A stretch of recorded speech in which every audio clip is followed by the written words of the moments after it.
நீங்கள் ஓய்வு பெற்று பல வருடங்கள் சென்ற பிறகும் உங்களது மேல் அதிகாரி தனது மனதில் உள்ளதை தான் என்ன செய்ய போகிறேன் என்பதை உங்களோடு பகிர்ந்து கொள்வார் என்றால் உங்களுக்கு எப்படி இருக்கும்? ஒருவேளை வேலையிலிருந்து ஓய்வு பெற்று அதிக காலமானதால் சில காரியங்கள் உங்களுக்கு புரியாமல் கூட போகலாம். ஆனால் மனதுக்கு மிகவும் சந்தோஷமாக இருந்திருக்கும் அல்லவா? ராஜாதி ராஜா உங்களுடன் தன் மனதில் உள்ளதை பகிரும்போது உங்களுக்கு சந்தோஷம் வருமா, தாழ்மை வருமா? பார்ப்போமா?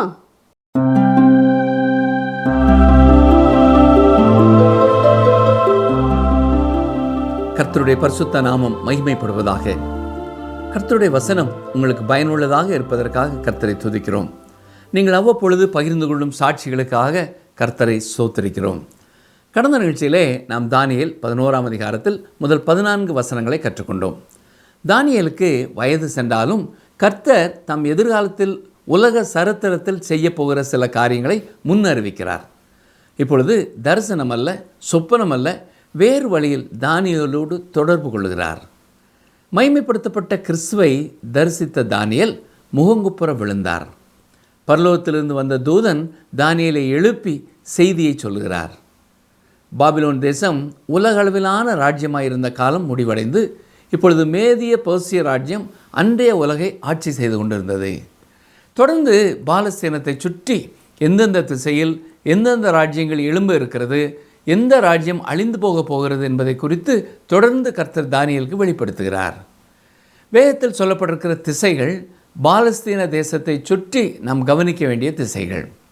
இன்று நாம் தானியேல் 11ஆம் அதிகாரம் 15 முதல் 35 வசனம் வரை கற்றுக்கொள்வோம். வாசிக்கிறேன். தானியேல் 11, 15, 16 வசனங்கள். வடதிசை ராஜா வந்து கொத்தளம் போட்டு அரணான நகரங்களை பிடிப்பான். தென் திசை ராஜாவின் புயபலங்களும் அவன் தெரிந்து கொண்ட ஜனமும் நில்லாமற் போகும். எதிர்க்கிறதற்கு பலன் இராது. ஆகையால் அவனுக்கு விரோதமாக வருகிறவன் தன் இஷ்டப்படி செய்வான்.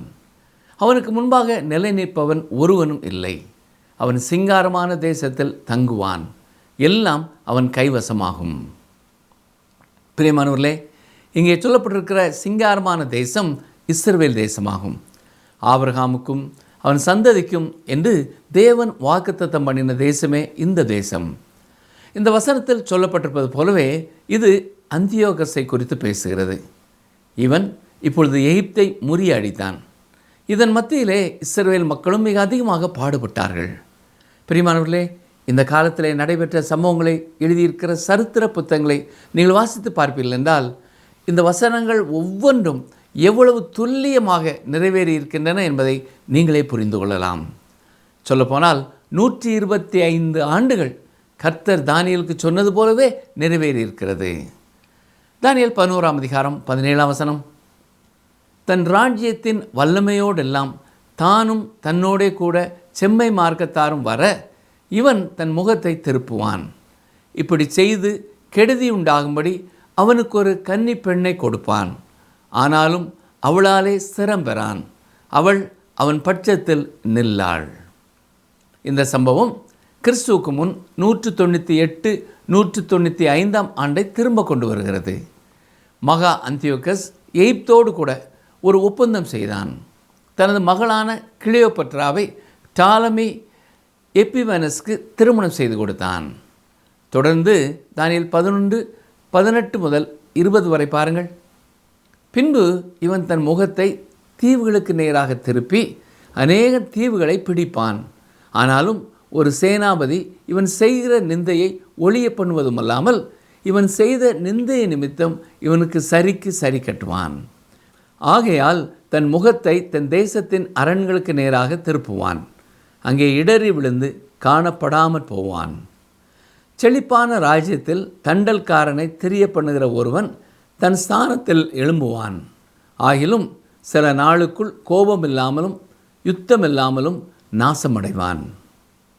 இவன் தனது முகத்தை தீவுகளுக்கு நேராக திருப்புவான் என்று கூறப்பட்டிருப்பது எகிப்து தேசத்தின் தீவுகளை குறிக்கிறது. இந்த காலகட்டத்திலே இந்த மகா அந்தியோகஸ் கிரேக்க தீவுகளை பிடிக்க முயற்சிக்கிறான். தெற்கே பகுதியிலே டாலமியோடு மட்டும் யுத்தம் செய்யவில்லை, மேற்கு பக்கத்திலே லிசிமாக்கஸ் வம்சத்திற்கு எதிராகவும் அவன் யுத்தம் செய்தான். ஆனால் ஒரு சேனாபதி இவன் செய்கிற நிந்தையை ஒழிய பண்ணுவான் என்று சொல்லப்பட்டிருக்கிறது. இது அக்காலத்தில் எழும்பும் ரோம சாம்ராஜ்யத்தை குறிக்கிறது. ரோமானியர் சீரிய தேசத்திலே இருந்தும் வரி வசூலித்தார்கள். அக்காலத்திலே ரோமானியரே தங்களை சுற்றி இருந்த அத்தனை பேர்களிடத்திலிருந்தும் சிறப்பான வரி வசூல் நடத்தியிருக்கிறார்கள். இவ்வாறாக ரோம சாம்ராஜ்யம் எழும்ப ஆரம்பித்தது. சின்ன கொம்பு என்று அழைக்கப்படுகிற அந்தியோகஸ் எபிபனஸ் இப்பொழுது வெளிப்பட போகிறான். பாருங்கள், தானியேல் 11ஆம் அதிகாரம் 21ஆம் வசனம். அவன் ஸ்தானத்தில் அவமதிக்கப்பட்டவன் ஒருவன் எழும்புவான். இவனுக்கு ராஜ்யபாரத்தின் மேன்மையை கொடாதிருப்பார்கள். ஆனாலும் இவன் சமாதானமாய் நுழைந்து இச்சகம் பேசி ராஜ்யத்தை கட்டிக்கொள்ளுவான். செல்யூசைட் வம்சத்தில் எழும்பிய அந்தியோகஸ் எபிபனஸை இந்த தீர்க்க தரிசனத்தை நிறைவேற்றுகிறான். இந்த வசனம் அந்தியோகஸ் எபிபனஸை குறித்த தீர்க்க தரிசனம் மட்டுமல்ல, இது வரும் காலத்தில் எழும்ப போகிற அந்தி கிறிஸ்துவுக்கும் மிக பொருத்தமானதாக இருக்கிறது. கிறிஸ்துவுக்கு முன் 175ஆம் ஆண்டிலே இந்த அந்தியோகஸ் எபிபனஸ் பட்டத்திற்கு வந்தான். இவன் அவமதிக்கப்பட்டவன் என்று அழைக்கப்படுகிறான். ஏனென்றால் இவன் தூஷணம் பேசுகிறவன். சமாதானம் சமாதானம் என்று கூறிக்கொண்டு அரியணைக்கு வந்தான். பிரியமானவர்களே, அந்தி கிறிஸ்துவும் இதே போல சமாதானம் சமாதானம் என்று கூறிக்கொண்டுதான் அரியணையிலே அமருவான். மகா உபத்திரவ காலத்தின் 7 ஆண்டுகளிலே 3.5 ஆண்டு காலம் சமாதானம் சமாதானம் என்று தான் கூறிக்கொண்டிருப்பான். அப்பொழுது அநேகர் 1000 வருட அரசாட்சிக்குள்ளே நுழைவதாக நினைத்து கொள்வார்கள். ஆனால் உண்மையில் அவர்கள் 3.5 ஆண்டு காலம் நடைபெறப் போகிற மகா உபத்திரவ காலத்துக்குள்ளே நுழைந்து கொண்டிருக்கிறார்கள். இந்த அந்தியோகஸ் எபிபனஸ் ஒரு வஞ்சகன், இச்சகம் பேசுகிறவன். இப்படிப்பட்டவர்களை குறித்து எச்சரிக்கையாயிருங்கள். இப்படிப்பட்டவர்களை இன்றும் ஊழியத்திலும் நீங்கள் பார்க்கலாம். அவர்கள் இனிமையாக பேசி வஞ்சகமாய் உள்ளே நுழைந்து திருச்சபையை காயப்படுத்துவார்கள். தங்கள் சொந்த நலனுக்காக இச்சகமான வார்த்தைகளை பேசுகிறவர்கள், ஏமாற்றுகிறவர்கள் நமக்கு தேவையில்லை. உண்மை உள்ள நேர்மையான மனிதர்கள்தான் நமக்கு தேவை. பாவத்தை பாவம் என்று பிரசங்கிக்கும் ஊழியர்கள் தேவை. தங்கள் சொந்த நலனுக்காக மற்றவர்களை புகழ்பாடி திரிகிறவர்களை விட்டு ஜாக்கிரதையாய் விலகி இருப்போம். தானியேல் 11ஆம் அதிகாரம் 22 முதல் 24ஆம் வசனம் வரை பாருங்கள். பிரபாகமாய் வருகிற சேனைகள் இவனாலே பிரபாகமாய் முறிக்கப்படும். உடன்படிக்கையின் தலைவனும் முறிக்கப்படுவான். ஏனென்றால் அவனோடே சம்பந்தம் பண்ணின நாட்கள் முதல் அவன் சூதாய் நடந்து கொஞ்சம் ஜனங்களோட புறப்பட்டு வந்து பலங்கொள்ளுவான். தேசம் சுக வாழ்வோடும் சம்பூர்ணத்தோடும் இருக்கையில் அவன் உட்பிரவேசித்து தன் பிதாக்களும் தன் பிதாக்களின் பிதாக்களும் செய்யாததை செய்வான். கொள்ளையிட்டு சூறையாடி பொருளை அவர்களுக்கு இறைத்து பங்கிட்டு அரண்களுக்கு விரோதமாக தனக்குள் உபாயங்களை யோசிப்பான்.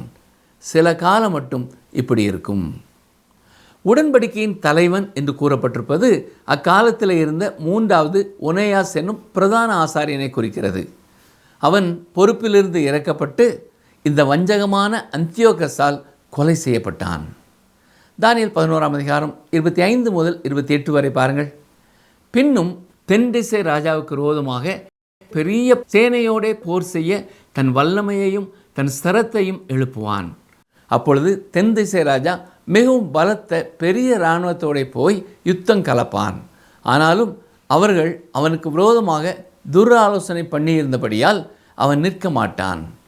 அவனுடைய போஜனங்களை சாப்பிடுகிறவர்கள் அவனை நாசப்படுத்துவார்கள். ஆகையால் அவனுடைய இராணுவம் பிரவாகமாய் வரும். அநேகர் கொலையுண்டு விழுவார்கள். இந்த 2 ராஜாக்களின் இருதயமும் தீமை செய்ய நினைக்கும். ஒரே பந்தியிலிருந்து பொய் பேசுவார்கள். ஆனாலும் அது வாய்ப்பதில்லை. குறித்த காலத்துக்கு முடிவு இன்னும் நிறுத்தி வைக்கப்பட்டிருக்கும். அவன் மகா சம்பத்தோடே தன் தேசத்துக்கு திரும்பி தன் இருதயத்தை பரிசுத்த உடன்படிக்கைக்கு விரோதமாக வைத்து அதற்கானதை செய்து தன் தேசத்துக்கு திரும்பி போவான். இந்த வசனங்கள் அந்தியோகஸ் எபிபனஸனுடைய எகிப்திற்கு விரோதமான யுத்தங்களை குறித்தும் வெற்றியை குறித்தும் கூறுகிறது. இதன் விளைவாக இவன் மிகவும் செல்வந்தனாக மாறுகிறான். ஒரே பந்தியிலிருந்து பொய் பேசுவார்கள் என்பது அந்நாட்களிலே அவர்கள் செய்து கொள்ளும் உடன்படிக்கை குறித்தும் எப்படி உடன்படிக்கைகளை கைக்கொள்ளாமல் மீறினார்கள் என்பதையும் குறிக்கிறது. இன்றும் கூட எத்தனையோ மாநாடுகள் நடைபெறுகிறது. முக்கியமான தலைவர்கள் ஒரே பந்தியில் அமர்ந்து ஒரே மேஜையிலே பல தீர்மானங்களை எடுத்துக்கொள்கிறார்கள். என்றாலும் அவைகள் கை கொள்ளப்படாமல் போகிறது. அவர்கள் எவ்வளவு உண்மையற்றவர்கள் என்பதை இந்த வசனம் விவரிக்கிறது. நிகழ்ச்சியை கேட்டுக்கொண்டிருக்கிற எனக்கு அருமையான சகோதரனே, சகோதரியே, நாம் வாசித்த இந்த வேத பகுதியிலே தேவன் முன்னதாக சொல்லிய அத்தனை காரியங்களும் அவ்வண்ணமாகவே ஒவ்வொரு காலகட்டங்களிலேயும் நிறைவேறியதை பார்க்கிறோம். கர்த்தருடைய வார்த்தை மாறாதது. கர்த்தருடைய வார்த்தை உண்மை உள்ளது. ஒரு எழுத்தின் ஒரு உறுப்பாகிலும் தரையிலே விழப்போகிறதில்லை. இன்று நீங்கள் இருக்கும் சூழ்நிலையில் கர்த்தருடைய வார்த்தையின் மேலே உங்கள் நம்பிக்கை எப்படிப்பட்டதாக இருக்கிறது? இன்றும் கர்த்தர் தம்முடைய வார்த்தையின் மூலமாய் உங்களோடு பேசுகிறார். அதை கவனித்து கேட்கிறவர்கள், கீழ்ப்படுகிறவர்கள் வாழ்க்கையிலே தேவன் இன்னமும் உண்மை உள்ளவராகவே இருக்கிறார். எத்தனையோ ஆண்டுகளாக இந்த நிகழ்ச்சியை நீங்கள் கேட்டுக்கொண்டிருந்தாலும் இன்னமும் நீங்கள் ஆண்டவராய் இயேசு கிறிஸ்துவுக்கு உங்களுடைய வாழ்க்கையிலே முழு இடத்தையும் கொடுக்காத ஒருவராக இருக்கிறீர்களா? அப்படி என்றால் அதை குறித்து சிந்தனை செய்யுங்கள். இதுவே அனுக்கிரக காலம், இதுவே இரட்சணிய நாள். கர்த்தருடைய வார்த்தை 100% உண்மை என்பதை இன்று நாம் கற்றுக்கொண்ட வேத பகுதி நமக்கு மிக தெளிவாய் சுட்டி காட்டுகிறது. எனவே தாம் கூறியது போலவே இயேசு கிறிஸ்து வரப்போகிறார். அவரை விசுவாசித்து அவரை நேசிக்கும் உங்களை எடுத்துக்கொள்ளும்படி நடுவானிலே வருவார். பின்னர் இவ்வுலகை நியாயம் தீர்க்கும்படியாக அவர் சடுதியாய் வருவார். அவரை ஏற்றுக்கொள்ளாதவர்கள் சாத்தானுக்கும் அவருடைய தூதர்களுக்கும் என்று ஆயத்தப்படுத்தப்பட்ட அக்கினி கடலிலே தள்ளப்பட போகிறார்கள். அப்படிப்பட்ட நிலைமை நமக்கு வராதபடி இந்த கிருபையின் காலத்தில் நம்முடைய பாவங்களுக்காக மரித்த இயேசு கிறிஸ்துவை நாம் நோக்கி பார்ப்போம். நம்முடைய பாவங்களை அறிக்கை செய்வோம். அவரை நம்முடைய சொந்த இரட்சகராக ஏற்றுக்கொள்வோம். நம்முடைய நித்திய வாழ்க்கைக்கும் நிலையான வாழ்க்கைக்கும் அவரையே சார்ந்து கொள்வோம். சரி, பழைய பாட்டிற்கும் புதிய பாட்டிற்கும் இடைப்பட்ட காலத்திலே நிறைவேறிய காரியங்களை தானியேல் 11ஆம் அதிகாரத்திலே தரிசனமாக கண்டு எழுதி வைத்திருக்கிறார் என்று சிந்தித்து கொண்டிருக்கிறோம். தொடர்ந்து நடைபெறப் போகிற இன்னும் சில காரியங்களை தானியேல் அறிகிறார். கவனியங்கள், வாசிக்கிறேன்.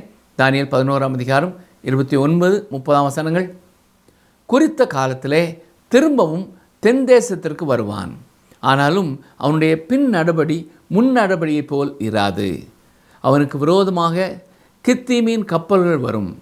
அதனால் அவன் மனநோவடைந்து திரும்பி போய் பரிசுத்த உடன்படிக்கைக்கு விரோதமாக குரோதம் கொண்டு அதற்கானதை செய்து பரிசுத்த உடன்படிக்கையை தள்ளினவர்களை அனுசரிப்பான். அந்தியோக்கஸ் எகிப்திற்கு விரோதமாக 2ஆம் முறை படையெடுத்து சென்றான். ஆனால் ரோம கப்பற்படை நிமித்தமாக அந்தியோக்கஸ் வெற்றி பெற முடியவில்லை. அவன் இஸ்ரவேல் மக்களோடு செய்த உடன்படிக்கையை முறித்து கொண்டான். ஆனால் கவனித்தீர்களா? யூதர்களிலே சிலர் தங்கள் சொந்த ஜனங்களை காட்டி கொடுக்கிறவர்களாக இருந்தார்கள். அதை குறித்து சொல்லும் பொழுதுதான் பரிசுத்த உடன்படிக்கைக்கு விரோதமாக குரோதம் கொண்டு அதற்கானதை செய்து பரிசுத்த உடன்படிக்கையை தள்ளினவர்களை அனுசரிப்பான் என்று கூறப்பட்டிருக்கிறது. பாருங்கள், தானியேல் 11ஆம் அதிகாரம் 31 வசனம். ஆனாலும் அவனிடத்திலிருந்து புறப்பட்ட சேனைகள் எழும்பி அரணான பரிசுத்த ஸ்தலத்தை பரிசுத்த குலைச்சலாக்கி அன்றாட பலியை நீக்கி பாழாக்கும் அருவருப்பை அங்கே வைப்பார்கள். கிறிஸ்துவுக்கு முன் 170ஆம் ஆண்டிலே அந்தியோக்கஸ் எருசலேமிற்கு விரோதமாக வந்தான். யூத ஆளும் வர்க்கத்தினரிடையே சூழ்ச்சி, லஞ்சம் மற்றும் இராணுவ சதித்திட்டங்கள் பற்றிய செய்திகளை கேள்விப்பட்ட அந்தியோக்கஸ் எருசலேமுக்கு வந்து மக்கள் தனக்கும் ஒருவருக்கொருவர் எதிராகவும் வெளிப்படையான கிளர்ச்சியிலே இருப்பதை கண்டான். எகிப்தில் ஏற்பட்ட அவமானகரமான தோல்வியை தொடர்ந்து யூதேயாவிலே யூத மக்கள் மீது தனது விரக்தியை வெளிப்படுத்தினான். பல அப்பாவி மக்களை கொன்று மக்கள் மீது தனது கலாச்சாரம் மற்றும் மத கொள்கைகளை கொடூரமாக அமல்படுத்துவதன் மூலம் அந்தியோக்கஸ் நிலைமையை கட்டுப்படுத்தினான். விருத்த சேதனம் போன்ற பாரம்பரிய நடைமுறைகள் தடை செய்யப்பட்டதாலும் புனித நூல்கள் எரிக்கப்பட்டதாலும் மீறுபவர்கள் கொடூரமாக மரண தண்டனைக்கு உள்ளாக்கப்பட்டதாலும் பெரும் துன்ப காலம் ஏற்பட்டது. ஏற்கனவே தேவாலயத்தை முற்றுகையிட்டு அதன் பல கோட்டைகளை அழித்த அந்தியோக்கஸ் எருசலேம் மீது தனது அதிகாரத்தை பலப்படுத்தவும் தனது அரசியல் முகவர்களை வலுப்படுத்தவும் அக்ரா என்று அழைக்கப்படும் ஒரு புதிய கோட்டையை அங்கே கட்டினான். இதன் உச்சகட்டமாக பரிசுத்த ஸ்தலத்தில் சிலைகளை அமைப்பதன் மூலம் கர்த்தரை அவமதித்தான். மேலும் பலிபீடத்தின் மீது பன்றியை பலியிடும் அளவுக்கு சென்றான். அந்த காலகட்டத்திலே 1,00,000 யூத ஜனங்கள் கொலை செய்யப்பட்டார்கள். தேவனுடைய ஆலயத்திலே அனுதினமும் நடைபெற்ற பலியை தடுத்து நிறுத்தினான். பலிபீடத்தின் மேல் பன்றியின் இரத்தத்தையும் கொழுப்பையும் வைத்து பலிபீடத்தை அசுசிப்படுத்தினான். தேவனுடைய பரிசுத்த ஸ்தலத்திலே யூபித்தர் என்று சொல்லப்பட்ட ஒரு விக்கிரகத்தை வைத்து தேவாலயத்தை அவமானப்படுத்தினான். எதிர்காலத்திலே இடம்பெறப் போகிறதான பாழாக்கும் அருவருப்பாக இயேசு குறிப்பிட்டது இது அல்ல. அது எதிர்காலத்திலே நடைபெறப் போகும் ஒன்றாக இருக்கிறது. அது அந்தி கிறிஸ்துவினாலே எருசலேம் தேவாலயத்திலேயே செய்யப்பட போகும் ஒன்று. அந்தியோகஸ் யூபித்தரின் விக்கிரகத்தை வைத்தான்.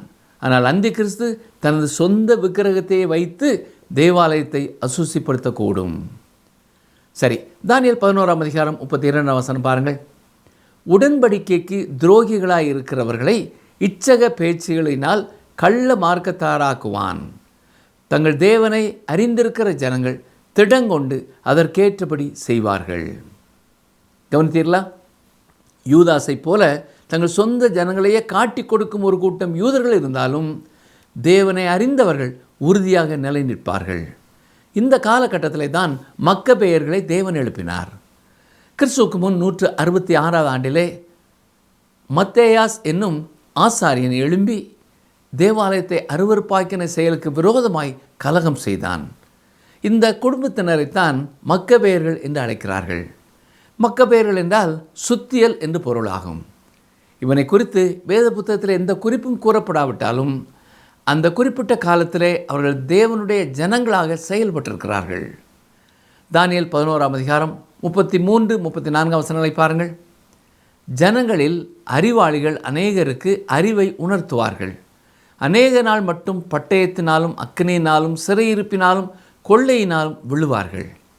இப்படி அவர்கள் விழுகையில் கொஞ்சம் ஒத்தாசையால் சகாயமடைவார்கள். அப்பொழுது அநேகர் இச்சக வார்த்தைகளோடு அவர்களை ஒட்டி கொள்வார்கள். பழைய ஏற்பாட்டிற்கும் புதிய ஏற்பாட்டிற்கும் இடைப்பட்ட காலத்திலே ஜனங்கள் மிக அதிகமான வேதனைகளை அனுபவித்திருக்கிறார்கள். என்றாலும் கிதியோனைப் போல, தாவீதைப் போல, எலியாவைப் போல, எரேமியாவைப் போல, தானியேலைப் போல தேவனுக்கு உண்மை உள்ளவர்களாக துணிந்து செயல்பட்டவர்களும் வாழ்ந்திருக்கிறார்கள். மக்கபேயர்களை குறித்து நீங்கள் அதிகம் அறியாமல் இருப்பீர்கள் என்றால் தள்ளுபடி ஆகமத்திலே காணப்படும் 1ஆம் 2ஆம் மக்கபேயர்களின் புத்தகத்தையும் ஜோசிஃபஸ் என்னும் யூத சரித்திர ஆசிரியரின் எழுத்துக்களையும் வாசித்து பாருங்கள். சரி, தானியேல் 11ஆம் அதிகாரம் 35ஆம் வசனம். அறிவாளிகளை புடமிடுகிறதற்கும் சுத்திகரிக்கிறதற்கும் வெண்மையாக்குகிறதற்கும் அவர்களில் சிலர் விழுவார்கள். முடிவு கால பரியந்தம் இப்படி இருக்கும். குறித்த காலம் வர இன்னும் நாள் செல்லும். இங்கே முடிவு கால பரியந்தம் இப்படி இருக்கும் என்று சொல்லப்படுவது அந்தியோகஸ் எபிபேனஸ் முதல் அந்தி கிறிஸ்து வரையிலான தீர்க்க தரிசனத்திலே முன்னோக்கி செல்கிறது. இப்பொழுது நாம் அந்த நாளின் வரலாற்றிலிருந்து எதிர்காலத்தில் உள்ளதற்கு நகர்கிறோம். இந்த தீர்க்க தரிசனம் அனைத்தும் தானியேல் அதை கொடுத்த பொழுது எதிர்காலத்தில் இருந்தது. சில இப்பொழுது வரலாறாகவும் சில இன்னும் எதிர்காலமாயும் இருக்கிறது. நிகழ்ச்சியை கவனித்துக் கொண்டிருந்த எனக்கு அருமையான சகோதரனே, சகோதரியே, இந்த நாளின் வசனங்கள் மூலமாயும் கர்த்தர் நமக்கு மீண்டும் நினைப்பூட்டும் காரியம், தேவன் எல்லாவற்றையும் அறிந்தவராயிருக்கிறார். நம்முடைய கடந்த காலம் அவருக்கு தெரியும்.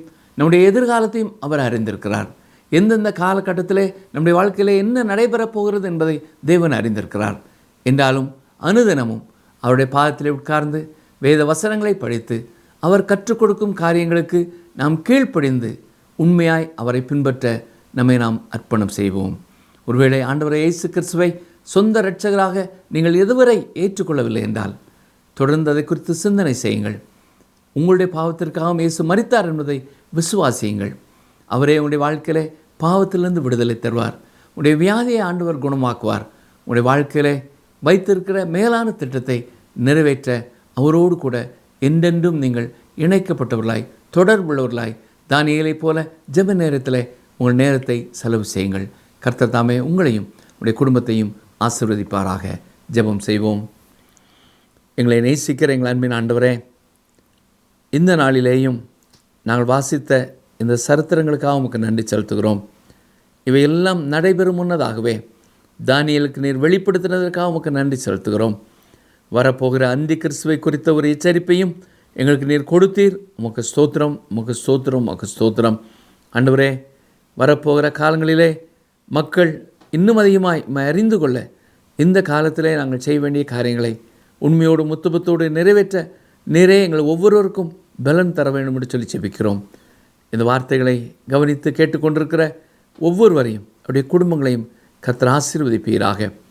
பாவத்திலே போராடி கொண்டிருக்கிறவர்களுக்கு உடைய பரிசுத்தாவின் வல்லமையினாலே நீர் விடுதலை தாரும். வியாதியிலே கஷ்டப்படுகிறவர்களுக்கு நீர் எவ்வளவு வல்லமை உள்ளவர் என்பதை அவர்கள் அனுபவிக்க ஒரு அற்புதத்தை நீர் செய்தள்ளும். தொடர்ந்து என்னுடைய திருச்சபைகளை ஆசீர்வதித்தள்ளும், என்னுடைய தேசத்தை ஆசீர்வதித்தள்ளும். ஆண்டவரே, தொடர்ந்து உடைய வார்த்தைகள் எல்லா மக்களுக்கும் எடுத்து செல்லப்படவும், எங்களுடைய தேசத்தில் எண்ணற்ற மக்கள் உண்மை அறிந்து கொள்ளவும் கர்த்தரை உதவி செய்யும், கிருபை செய்யும். நாங்களும் இருக்கிற இடங்களிலே உமக்கு உண்மை உள்ள சாட்சிகளாக, எங்கள் அருகில் இருக்கிறவர்களுக்கு உம்முடைய அன்பிற்கு சாட்சிகளாய் வாழ நிறைய கிருபை செய்யும். எங்கள் ஜெபத்தை கேட்டதற்காக உமக்கு நன்றி செலுத்துகிறோம், உம்மை துதிக்கிறோம், ஸ்தோத்திரிக்கிறோம். இயேசு ரட்சகரின் வல்லமையுள்ள நாமத்தினாலே மனத்தாழ்மையோடு வேண்டிக் கொள்கிறோம் பிதாவே, ஆமென். பிரியமானவர்களே, இன்றும் நாம் கேட்ட சத்தியங்களை மனதிலே வைத்து ஆண்டவருக்கு சாட்சியாய் வாழ நம்ம அர்ப்பணிப்போம். கர்த்தர் இன்றும் என்றும் உங்களை ஆசீர்வதிப்பாராக. ஆமென்.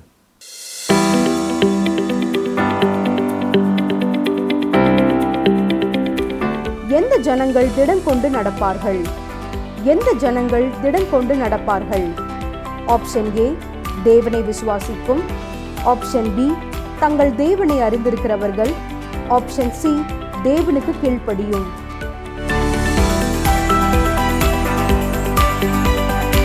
இன்றைய கேள்விக்கான சரியான பதிலை 9962032803 என்ற எண்ணிற்கு வாட்ஸ்அப் மூலம் அனுப்புங்கள். கிறிஸ்துவுக்குள் அன்பு நேயர்களே, தானியேல் தீர்க்கதரிசியின் அநேக தீர்க்க தரிசனங்கள் நிறைவேறிவிட்டாலும் சில காரியங்களை தேவன் இறுதி காலத்திற்கென்று வைத்துள்ளார். கொடிய அந்த காலங்களில் விசுவாசம் ஒழிந்து போகாதபடி தேவன் தம் பிள்ளைகளை காத்துக்கொள்வாராக. என்ன வந்தாலும் நம்புவேன், யார் கைவிட்டாலும் பின் செல்வேன் எனது இயேசுவை என்னும் பாடல் வரிகள் நம் வாழ்வின் கீதமாகட்டும். இந்த நிகழ்ச்சி உங்களுக்கு பிடிச்சிருக்கா? அப்ப இப்பவே மிஸ்டர் கால் கொடுங்க. பரிசு வெல்றது நீங்களாவும் இருக்கலாம்.